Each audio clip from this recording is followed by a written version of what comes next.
Hey everyone, Ricardo here with Gathering Magic for a special treat. Today we are going to talk about the Magic the Gathering strategy board game that was officially spoiled this weekend at the Spiel Board Game Convention in Essen, Germany. The game is being designed by Craig Van Ness of Hasbro, as well as Ethan Fletcher, who's a part of the Magic the Gathering design team at Wizards of the Coast. Its expected release date is fall of 2015, or if we are lucky, Gen Con of 2015.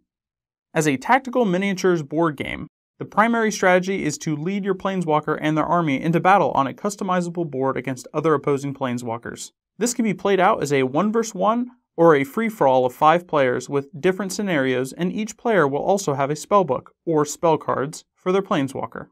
The base set will contain 5 planeswalkers for each of the 5 color identities. For red we have Chandra, for black we have Liliana, for blue we have Jace, and for green we have Nissa. White has yet to be revealed. The photos taken from the convention have many sources comparing the Magic board game to Heroescape, a very popular tactical miniatures board game that was discontinued by Hasbro over 3 years ago. Keep in mind, we are only at the prototype stage. There's almost a year's worth of work to be done on this game, so as time passes it will evolve and some things that we see now might be completely different from the final product, but this is with the first revealing, so we'd like to speculate on a few things.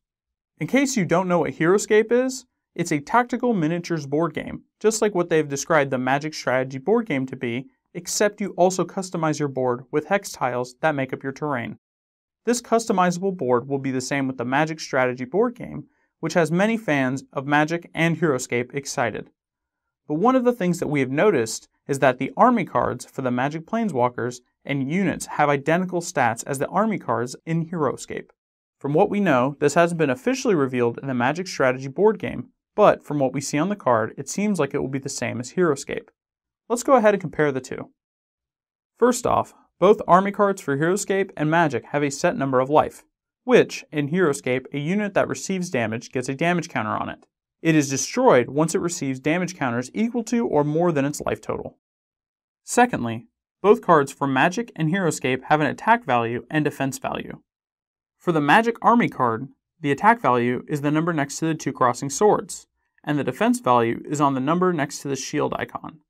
Heroescape simply states attack and defense on their cards. For both games, the attack value is the number of dice you roll to hit an opposing unit, and for any dice that lands on the attack side, or 2 crossing swords, is considered a hit. The defending unit can then roll dice equal to its defense value to negate any hits made by the attacker, but only if the defending unit lands on the shield side. For any hits that don't get negated by the defending unit is the amount of damage counters that unit will receive.